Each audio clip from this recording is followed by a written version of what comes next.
2025 et 2026 seront les années des agents IA. Dans cette vidéo, je vais t'expliquer comment fonctionne un agent IA et je vais te montrer pas à pas quelles sont les différentes composantes d'un agent IA pour que tu puisses à ton tour le mettre en place dans N8N. Allez, c'est parti, on se retrouve tout de suite sur mon écran.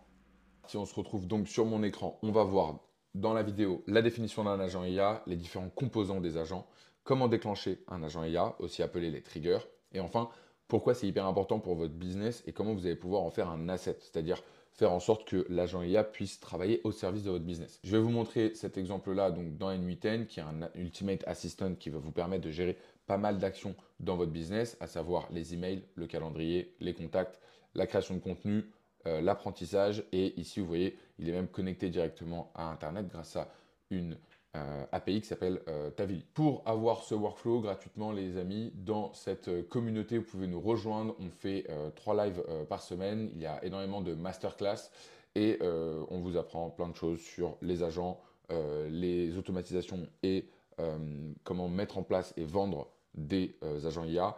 Et enfin, sur tout ce qui va être structuration de vos bases de données avec Airtable, Supabase et tous vos portails clients avec Softair. Pour retrouver le template, vous allez directement ici dans les templates prêts à l'emploi et vous allez pouvoir le télécharger. Bien, donc, première chose, c'est qu'on va regarder ce que c'est qu'un agent IA sur la définition.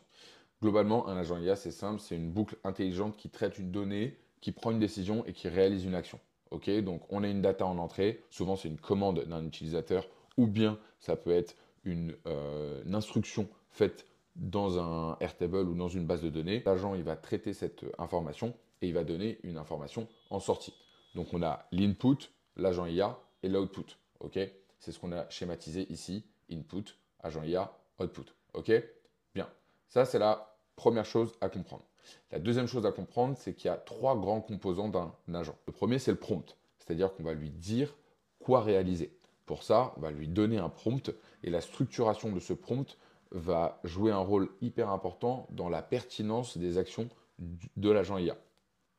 La deuxième chose, c'est le cerveau de l'agent. C'est ce qu'on appelle les data. Plus vous allez avoir des bases de données structurées, plus l'information que l'agent IA va pouvoir utiliser pour faire sa réponse vont être de qualité. C'est pour ça que c'est très important d'avoir une bonne base de données au sein de votre business pour pouvoir ensuite aller récupérer de l'information. Et enfin, le troisième élément qu'on va donner à manger à notre agent IA, ça va être les outils. C'est-à-dire, OK, quels sont les différents outils que tu vas avoir à ta disposition pour réaliser les actions? Est-ce que tu vas avoir accès à ma base de données? Est-ce que tu vas avoir accès à mes emails? Est-ce que tu vas avoir accès à mon calendrier? Etc. etc. Dans la partie data, vous allez avoir 2 types de possibilités. Soit vous allez avoir une base de données que vous allez remplir au fur et à mesure que votre business avance, soit vous pouvez avoir plusieurs documents que vous allez décomposer en variables et que vous allez mettre dans votre base de données. C'est un peu les 2 façons avec lesquelles nous, on travaille avec nos clients. OK? Sachez que la data, c'est vraiment le cœur du sujet. Parce que si vous avez une mauvaise data, vous allez avoir des mauvaises réponses. OK? Bien. Maintenant, on va voir ce que c'est qu'un déclencheur. On appelle ça un trigger. Le trigger, il peut être de 2 types. Soit il est fixe, soit il est variable. Exemple de trigger fixe, tous les matins à 8h30, tu lis mes emails et tu me donnes les emails importants non lus. Ça, c'est un trigger qui est fixe. Deuxième type de trigger qui est variable, dès lors que quelqu'un remplit ce formulaire, alors tu déclenches cet agent qui va lui faire une première proposition commerciale afin de booker un rendez-vous avec lui. Ça, c'est un trigger qui est variable. Il faut bien différencier les deux et en fonction du workflow ou en fonction de l'agent IA que vous voulez mettre en place, il va falloir choisir. Ce que vous pouvez faire aussi avec N8N, c'est que vous pouvez lui donner plusieurs types de triggers. Exemple ici, notre trigger, il est double. On en a un qui est Telegram et on en a un qui est le chat de N8N. Dans le cas de Telegram, dès lors qu'il y a un message envoyé dans une certaine conversation, on va identifier ici si c'est du texte ou si c'est de la voix. Si c'est du texte, on va donner la variable texte, la valeur qui est le texte qui a été écrit. Si c'est une note vocale, on va télécharger ce fichier, on va le transcrire en utilisant ChatGPT et ensuite on va l'envoyer à l'Ultimate Agent. Ou bien, pour faire des tests, souvent c'est beaucoup plus simple et beaucoup plus facile de tester sur un grand volume notre agent en le faisant directement avec le chat interne de N8N. Donc là, vous voyez, double trigger pour déclencher cet agent. Bien, je vais vous parler un petit peu de cet agent-là en particulier pour vous montrer cet exemple et ensuite on passe sur la théorie avec le schéma. Donc, vous avez compris, il y a le trigger. Cet Ultimate Assistant, à l'intérieur de cet Ultimate Assistant, vous allez avoir un prompt. Ce prompt, il va lui dire, voilà, tu es un assistant personnel, ton but est de traiter la demande entrante en utilisant les différents outils que tu vas avoir à ta disposition. Et donc là, ce que vous allez avoir ici, vous allez avoir plusieurs choses.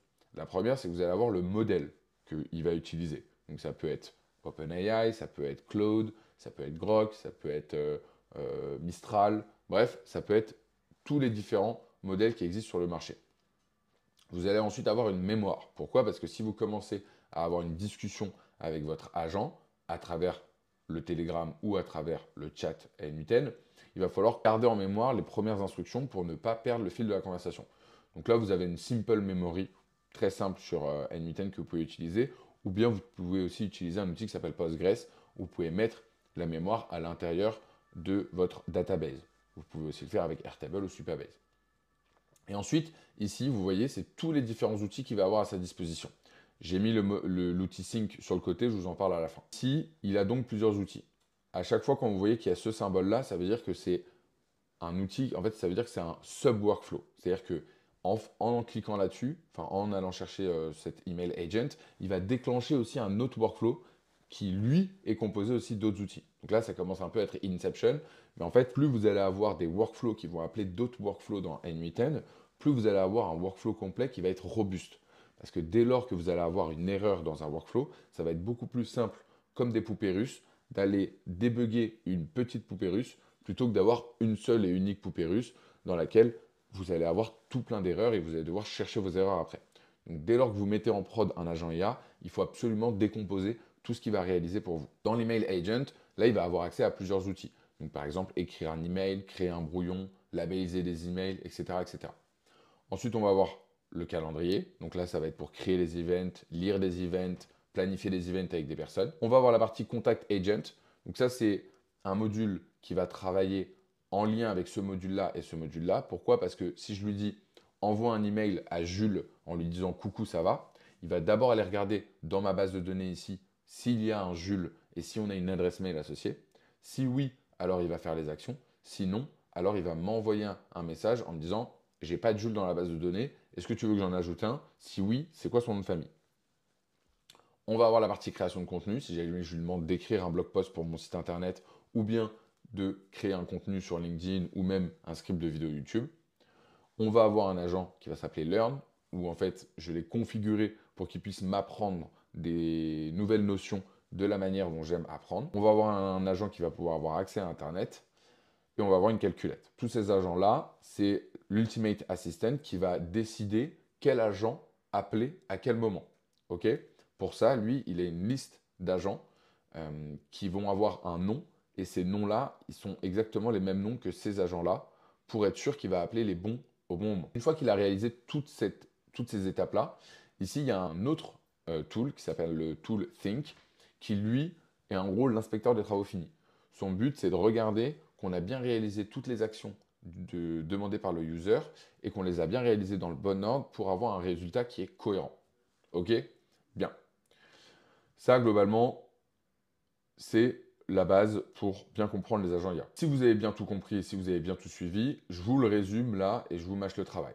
Donc, ce qu'il faut comprendre, on est bien d'accord, on a un input qui est fait par un trigger, on a un agent IA qui va avoir une multitude d'instructions qui va nous permettre d'avoir un output. Ok? Cet agent IA, il travaille donc avec un prompt dans lequel on va avoir un LLM qui va traiter l'information, une multitude d'outils avec lesquels il va y avoir des allers-retours jusqu'à ce que l'instruction reçue ici soit réalisée. Le prompt du système, c'est-à-dire que, en fait, il faut comprendre qu'il y a deux prompts. Il y a le user message qu'on envoie, c'est-à-dire l'instruction, envoie un email à Michel demain à 8 heures. Et il y a le prompt message, le prompt système. Le prompt système, c'est agis comme un assistant personnel. Voici la liste des outils que tu peux utiliser. En fonction du prompt du user demandé, réalise les actions. Et enfin, tout stocker bien comme il faut dans ce que moi j'ai appelé Brain, mais c'est dans votre base de données pour garder en mémoire les différentes datas et pouvoir avoir un agent qui va être pertinent et qui va s'auto-alimenter au fur et à mesure du temps. Ça, je pense que c'est l'une des clés à comprendre sur les agents IA, c'est que contrairement à un workflow assez statique, les agents IA vont vous permettre au fur et à mesure de s'améliorer. Ça nous permet d'avoir une belle transition pour notre dernière partie. La première, c'est sur les boucles d'amélioration du prompt et la deuxième, c'est sur l'ajout dans une mémoire.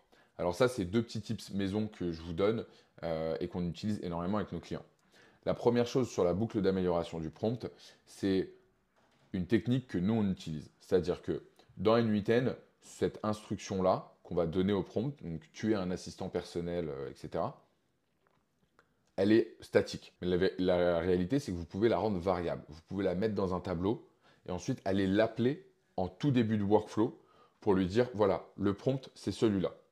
Ce qui fait que dès lors que vous avez un problème avec votre prompt, si vous souhaitez faire une modification à ce prompt-là, vous allez faire une modification au prompt qui est storé dans votre database et qui sera ensuite appelé par votre workflow N8N. Si vous arrivez à faire ça, ce qui va se passer, c'est que dans 300 jours, 400 jours, 500 jours, votre prompt sera ultra optimisé. Là où, si vous utilisez toujours le même prompt, le problème, c'est comme les agents IA sont parfaitement imparfaits, il va souvent peut-être reproduire les erreurs que vous avez potentiellement corrigées. Et le deuxième élément, c'est l'ajout de la data dans une mémoire. Dès que vous faites des actions, dès que vous traitez par exemple avec l'agent contact et inscrivez les informations dans une base de données, centralisez vos emails dans une base de données, centralisez vos requêtes dans une base de données, centralisez vos résultats dans une base de données. Bref, centralisez tout ça pour alimenter ce brain avec une information qui va être très pertinente. Voilà les amis, j'espère que cette vidéo vous a plu. N'hésitez pas à vous abonner, à liker ou à partager cette vidéo autour de vous. Ça aide énormément la chaîne et puis on se dit à très vite. Allez, ça part.